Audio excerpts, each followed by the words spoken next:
এই মুহূর্তে বহু মানুষ হাসপাতালে আছে না ভাই? বহু মানুষ জেলখানায় আছে না? বহু মানুষ বিভিন্ন গুনার কাজে লিপ্ত আছে। তো মহান আল্লাহ পাক মেহেরবানি করে আমাদেরকে জান্নাতের বাগানে আসার এবং বসার যে তৌফিক দান করেছেন, এই শুকরিয়া যদি আমরা কিয়ামত পর্যন্ত আদায় করি, জালালউদ্দিন রুমি বলেন, अगर शुक्र होता बुरूजे शुमार, अगर शुक्र होता बुरूजे शुमार, गुजारी न बादशाह के अज हजार, गुजारी न बादशाह के अज हजार। মহান আল্লাহ পাক আমাদেরকে যদি কিয়ামত পর্যন্ত হায়াত দান করেন আর কিয়ামত পর্যন্ত সিজদায় পড়ে যদি শুকরিয়া আদায় করি, জালালউদ্দিন রুমি বলেন, গুজারি না বাদশাহ একে আজ হাজার, গুজারি না বাদশাহ একে আজ হাজার। কিয়ামত হয়ে যাবে, আপনার আমার হায়াত শেষ হয়ে যাবে, তবু হাজার ভাগের এক ভাগও নিয়ামতের শুকরিয়া আদায় হবে না। বলেন সুবহানাল্লাহ। অসংখ্য অগণিত নিয়ামত। কার নিয়ামত? একটু জোরে বলেন। একটা মাছ, আমাদের বুজুর্গানে দিন বলেন, একটা মাছ যেরকম ভাবে 24 ঘন্টা পানির নিচে ডুবে আছে, আমরাও মহান আল্লাহ পাকের নিয়ামতের সাগরে 24 ঘন্টা ডুবে আছি। মাছ যেরকম ভাবে পানি ছাড়া বাঁচতে পারে না, আমরাও আল্লাহ পাকের নিয়ামত ব্যতীত কেউ বাঁচতে পারবো না। কথা ঠিক না বেঠিক?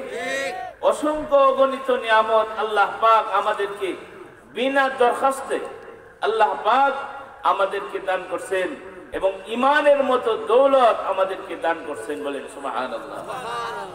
অফুল ফুল নেহি है जिसमें बो नहीं, অফুল ফুল नहीं है जिसमें बो नहीं, वो दिल दिल नहीं है जिसमें ईमान नहीं, অফুল ফুল नहीं है जिसमें बो नहीं। যেই ফুলের গ্রান নাই সেই ফুলের যেরকম দাম নাই, ঠিক তদ্রুপ দিল দিল নেহি হে জিসমে ঈমান নেহি। যে মানুষের অন্তরে ঈমান নাই, ওই মানুষেরও কোনো দাম নাই। কথা ঠিক না বেঠিক? এজন্য সবচেয়ে দামি জিনিস হলো ঈমান। মহান আল্লাহ পাক বলেন, বান্দা তোমার ঈমান যদি সুন্দর হয়, আমল যদি সুন্দর হয়, আমি মহান আল্লাহ পাক তোমাদেরকে কানাত লাহুম জান্নাতুল ফিরদাউসি নুজুলা, আমি মহান আল্লাহ পাক তোমাদেরকে জান্নাতুল ফিরদাউসের মেহমান বানাইবো। বলেন সুবহানাল্লাহ। বেহেশত আযাদ কি হাজারো নবাশাত, বেহেশত আযাদ কি হাজারো নবাশাত, কাসে রাবা কাসে গারে নবাশাত। যে জান্নাতের মধ্যে দুঃখ নাই, কষ্ট নাই, অশান্তি নাই, কষ্ট বলতে কিছুই নাই। মহান আল্লাহ পাক বলেন, ওই জান্নাতুল ফিরদাউসের মেহমান বানাইবো তোমাকে। বলেন সুবহানাল্লাহ। ওয়ালাউ আন্না আহলাল কুরা আমানু ওয়াত্তাকাউ লাফাতাহনা আলাইহিম বারাকাতিম মিনাস সামাই ওয়াল আরদ। মহান আল্লাহ পাক বলেন, তোমাদের ঈমান যদি শিরিক মুক্ত ঈমান, আর আমল যদি বেদাত মুক্ত আমল হয়, এবং আল্লাহ পাকের ভয়ে যদি গুনাহ থেকে বাঁচতে পারো, মহান আল্লাহ পাক বলেন, লাফাতাহনা আলাইহিম বারাকাতিম মিনাস সামাই ওয়াল আরদ। মহান আল্লাহ পাক আমাদের জন্য আসমান জমিনের বরকতের দরজা খুলে দিবেন। বলেন সুবহানাল্লাহ।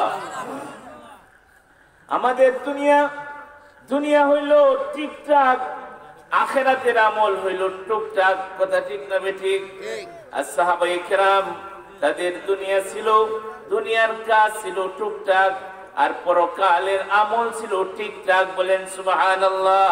এই জন্য মহান আল্লাহ পাক বলেন, বান্দা তোমার আমল যদি সুন্দর হয়, ঈমান যদি শিরিক মুক্ত ঈমান, এবং আমল যদি হয় বেদাত মুক্ত আমল, আমি মহান আল্লাহ পাক তোমাদের জন্য আসমান জমিনের বরকতের দরজা খুলে দিব। বলেন সুবহানাল্লাহ।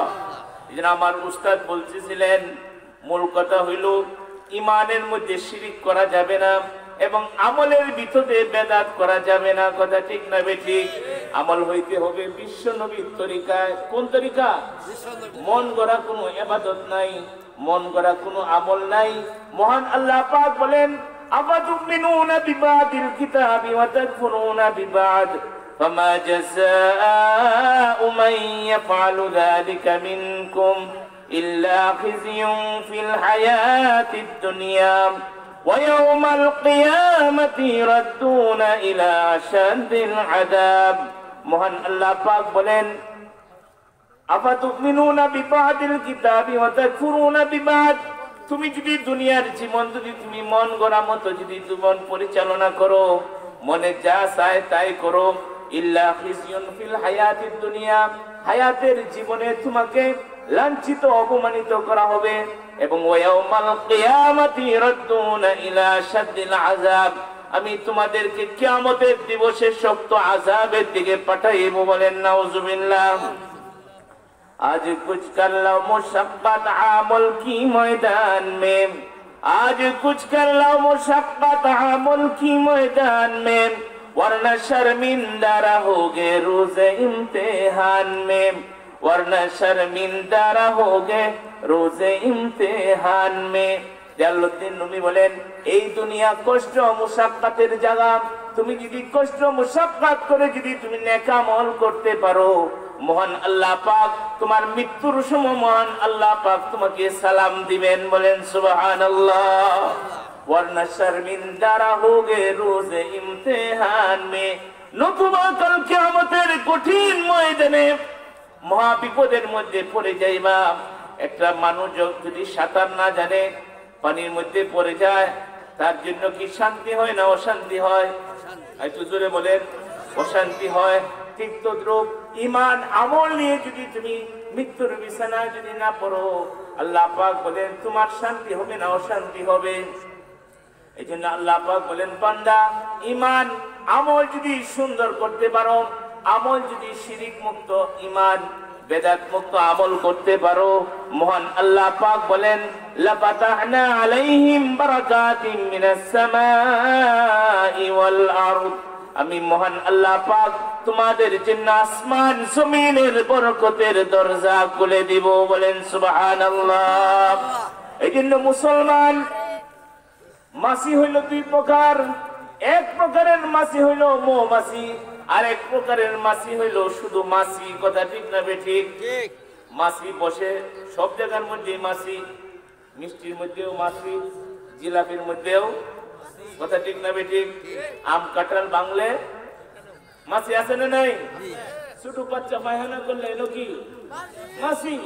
মাছি সব জায়গার মধ্যে আছে, মিষ্টির মধ্যেও আছে, মিষ্টির শিরাতেও আছে, জিলাপির মধ্যেও আছে, আম কাঁঠালের মধ্যেও আছে, আবার নাপাক অপবিত্র পায়খানার মধ্যেও মাছি পাওয়া যায়। এই জন্য মাছি নাপাক, আর মৌমাছি হইল শুধু পবিত্র জায়গার মধ্যে বসে, ফুলের মধ্যে বসে, ফলের মধ্যে বসে। এই জন্য মহান আল্লাহ পাক মৌমাছির দ্বারা এরকম মধু সংগ্রহ করা হয় যে মধু হইল সমস্ত রোগের শিফা। বলেন সুবহানাল্লাহ। কিন্তু মাছির মধ্যে এই গুণ, কারণ মাছি হইল অপবিত্র আর মৌমাছি পবিত্র। ঠিক তদ্রূপ মুসলমান যদি হও, মৌমাছি মার্কা মুসলমান হও, যে মৌমাছি নাপাক জায়গার মধ্যে বসে না, ঠিক তদ্রূপ তুমি একজন মুসলমান পবিত্র, তুমি নাপাক। এরকম ভাবে সুদের ব্যবসা, ঘুষ, এরকম ভাবে গান বাজনা, মদ গাঞ্জা, এইগুলির মধ্যে মুসলমান যাইতে পারে না। মুসলমান ওয়াজের মাহফিলেও আছে, জুম্মার মধ্যেও সবার আগে। কথা ঠিক না বেঠি? সুদের মধ্যেও সিরিয়ালে সবার আগে, ঘুষের মধ্যেও সবার আগে। তুমি তো হইলাম মাছি। আর যদি তুমি মৌমাছি হও, পবিত্র জায়গার মধ্যে, মৌমাছি যেরকম ভাবে পবিত্র জায়গায় বসে, তুমিও যদি পবিত্র জায়গায় থাকো, মসজিদে, নামাজে, জিকিরে, দুরুদে, মাদ্রাসার তালিম ও তরবিয়তে, ওয়াজের মাহফিলে, আল্লাহর রাস্তায়, দাওয়াত ও তাবলীগে তুমি যদি এরকম করো, উলামায়ে কেরামের সোহবতে, তো আল্লাহ পাক তোমার অন্তরের ভিতরে ঈমানের নূর দান করবেন। বলেন সুবহানাল্লাহ। আল্লাহ के नजदीक सबसे ज्यादा इज्जत वाला वो है जो तुम में सबसे ज्यादा खुदा तरस हो। মহান আল্লাহ পাকের নিকট সবচেয়ে ইজ্জতওয়ালা সম্মানিত ওই ব্যক্তি যে তোমাদের মধ্যে সবচেয়ে জিয়াদা খুদা তরস হো, যে নাকি আল্লাহ পাকের ভয় যার অন্তরের মধ্যে বেশি, আল্লাহ পাক বলেন ওই ব্যক্তি সবচেয়ে ইজ্জতওয়ালা। বলেন সুবহানাল্লাহ। ওয়ালিল্লাহিল ইজ্জাতু ওয়া লিরাসূলিহি ওয়া লিল মুমিনিন ওয়ালাকিন্নাল মুনাফিকিনা লা ইয়ালামুন। একমাত্র ইজ্জতওয়ালা আল্লাহ এবং আল্লাহর রাসূল এবং মুমিন বান্দা বান্দীগণ। বলেন সুবহানাল্লাহ। আমরা যে মুমিন, এতে কোনো সন্দেহ আছে কি? বলেন, যদি কোনো ব্যক্তি কারো ঈমানের মধ্যে সন্দেহ করে তার ঈমান চলে যায়। বলেন নাউজুবিল্লাহ। আমরা আল্লাহ বিশ্বাস করি, আখিরাত বিশ্বাস করি, কবর, হাসর, মিজান, পুলসিরাত এগুলি বিশ্বাস করি। আমার বিশ্বাসের মধ্যে যেরকম সন্দেহ নাই, আমার ঈমানের মধ্যেও কোনো সন্দেহ নাই। এই যে ঈমান সবচেয়ে দামি জিনিস। আপনি মুসলমান না বেঈমান কিভাবে বুঝবেন? তিনটা জিনিস। কয়টা জিনিস? আমার কথা না, শেখ সাদি রহমতুল্লাহ বলেন, যে চিজে আদমিরা কুনাদ বেকারার, যে চিজে আদমিরা কুনাদ বেকারার, করজদার ও মরজদার ও ফরজদার। বলেন সুবহানাল্লাহ। আপনি মুসলমান না বেঈমান কিভাবে বুঝবেন? নিজেরটা নিজে নিজেই বুঝবেন। কবি শেখ সাদি বলেন, যে চিজে আদমিরা কুনাদ বেকারার, করজদার ও মরজদার ও ফরজদার। তিন জিনিস যদি তোমার ভিতরে থাকে, বোঝা গেল তুমি ঈমানদার। বলেন সুবহানাল্লাহ। তুমি মুমিন ঈমানদার। কয় জিনিস থাকলে? একটু জোরে বলেন। তিন জিনিস। আর যদি তিন জিনিস না থাকে, বোঝা গেল আস্থা বেঈমান। কথা ঠিক না? ঠিক। এটা আমার কথা। শেখ সাদি বলেন, যে চিজে আদমিরা কুনাদ বেকারার, করজদার ও মরজদার ও ফরজদার। এক নাম্বার হইল করজদার। করজা নিছে অথবা দোকান থেকে বাকি নিছে, নিও আগামী বুধবার দিন, জীবনে আর বুধবার। এমন লোক আমাদের সমাজে আছে না নাই? কি বলেন, আছে না নাই? করজা নিলে, দোকান থেকে বাকি নিলে, এই দোকানের আশপাশ দেওয়া না রুমাল দিয়ে মুখ বন্ধ দেয়। কথা ঠিক না? ঠিক। তো বোঝা গেল এক নাম্বার তুমি ইমানদার না বেঈমান, এটা বোঝা গেল। ইমানদার হইলে লেনদেনে মধ্যে এক নাম্বার, যদি লেনদেনের মধ্যে এক নাম্বার থাকে, বোঝা গেল সে ইমানদার। বলেন সুবহানাল্লাহ। মরজদার হলো অসুস্থ। অসুস্থ হইলেই সর্বপ্রথম তওবা ইস্তেগফারের বরিকায়। কথা ঠিক না? ঠিক। আর যে বেঈমান, অসুস্থ হইলেও তার জবান দিয়ে আল্লাহর নাম আসে না, কালিমা আসে না, দুরূদ আসে না, জিকির আসে না। কথা ঠিক না? ঠিক। তাহলে বোঝা গেল অসুস্থ হইলেই কত মানুষ মাথা ব্যথায় মারা যায়, পেটের ব্যথায় মারা যায়, কত মানুষ অসুস্থ ছাড়াই দুনিয়া থেকে বিদায় হয়। কথা ঠিক না? ঠিক। আয়রে কুনায় ফালানা গনিমত শুমারে উমর, আয়রে কুনায় ফালানা গনিমত শুমারে উমর, যা পেশে তরকে বন্দে বরুয়াদ সালাল নামাদ। হে দুনিয়ার মানুষ, মসজিদের মাইকে তোমার নাম ঘোষণা হওয়ার আগেই তুমি আখিরাতের সামানা তৈয়ার করিয়া লও। বলেন সুবহানাল্লাহ। একদিন মসজিদের মাইকে ঘোষণা হবে একটি সুখ সংবাদ, একটি সুখ সংবাদ। এরকম ঘোষণা হবে কি হবে না? একটু জোরে বলেন। সবার বেলায় হবে কি হবে না? জালালউদ্দিন রুমি বলেন, আয়রে কুনায় ফালানা গনিমত শুমারে উমর, যা পেশে তরকে বন্দে বরুয়াদ সালাল নামাজ। হে দুনিয়ার মানুষ, মসজিদের মাইকে তোমার নাম ঘোষণা হওয়ার আগেই তুমি আখিরাতের সামানা তৈয়ার করিয়া লও। বলেন সুবহানাল্লাহ। এই জন্য যে ব্যক্তি দুই নাম্বার হলো অসুস্থ হইলেই তওবা করে, তিন নাম্বার ইমানদার না বেঈমান বোঝার জন্য তিন নাম্বার শেখ সাদি বলেন ফরজদার। করজদার ও মরজদার ও ফরজদার। ফরজ নামাজের যখন সময় হয় তখন কোন খাস তাকে আটকায় রাখতে পারে না, নামাজের জন্য দৌড়ায় মসজিদে যায়। বুঝে গেলে সে ইমানদার। সাত দোকানের মধ্যে বইয়া গল্প করতে আছে, আজান হয়েছে, খবর নাই।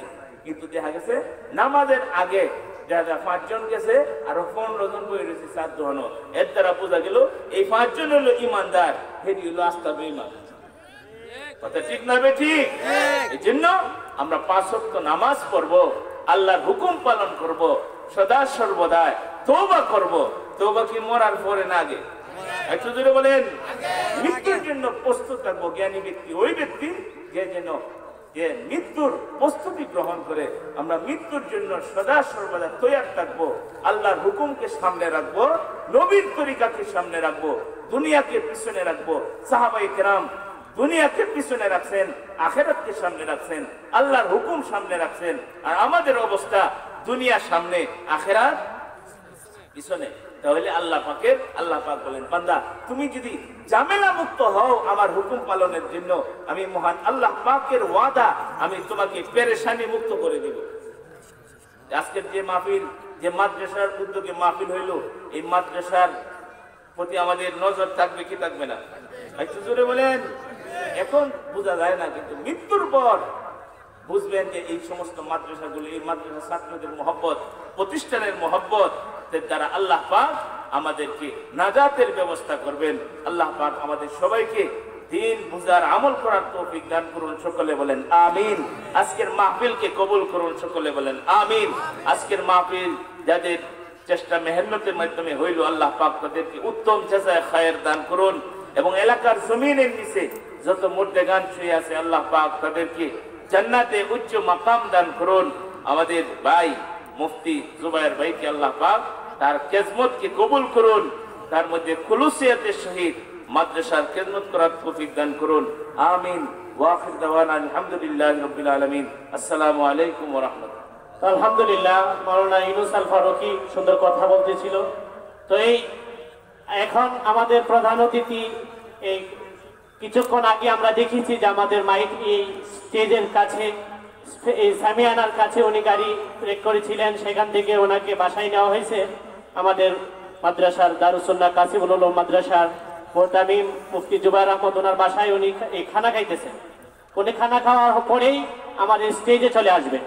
এর মাঝখানে আমাদের এই অল্প কয়েক মিনিট উনি আসা পর্যন্ত উনি কয়েক মিনিট কথা বলবেন, যাকে আমরা দাওয়াত দেওয়ার জন্য প্রোগ্রাম করেছিলাম, কিন্তু পরে ম্যানেজ করা যায় নাই। আমাদের হযরত কুলিয়ারচর জামিয়া সিদ্দিকিয়া বেতিয়ারকান্দি ওই মাদ্রাসার ভাইস প্রিন্সিপাল হযরতুল আল্লাহ মুফতি উবাইদুল্লাহ আনোয়ার সাহেব দামাত বারাকাতুহু, উনি হঠাৎ করে ওই মারিয়া ওই ফিরসা হুজুরের ইজতেমা চলতেছে, 3 দিনের বার্ষিক ইজতেমা, উনি ইজতেমা আসছিলেন, সেখান থেকে উনি আসলেন আমাদের কাছে বেড়ানোর জন্য। এই জন্য আমাদের প্রধান অতিথি যেহেতু খানা খাইতেছেন, এর মাঝখানে উনি সংক্ষিপ্ত আকারে উনি ওনার গুরুত্বপূর্ণ তাকরীর নসিহত পেশ করবেন। আমি এখন আমাদের উদ্দেশ্যে গুরুত্বপূর্ণ কোরআন এবং হাদিস থেকে তাকরীর পেশ করার জন্য সবিনয় অনুরোধ করছি হযরতুল আল্লাহ মুফতি উবাইদুল্লাহ আনোয়ার, ভাইস প্রিন্সিপাল জামিয়া সিদ্দিকিয়া বেতিয়ারকান্দি কুলিয়ারচর। আসসালামু আলাইকুম ওয়া রাহমাতুল্লাহ। আপনারা সবাই কিশোরগঞ্জের মানুষ, ঠিক না বেটে? কিশোরগঞ্জের মানুষ তো আপনার জাগ্রত মুসলমান। এই কিশোরগঞ্জ তো আজহার আলী রহমতুল্লাহ কিশোরগঞ্জ, এই কিশোরগঞ্জ আজহার আলী আনোয়ার স্যার কিশোরগঞ্জ, এই কিশোরগঞ্জ মাওলানা আতাউর রহমান খান রহমতুল্লাহ কিশোরগঞ্জ, আমাদের নুরুল্লাহ সাহেবের কিশোরগঞ্জ, ঠিক না বেটে?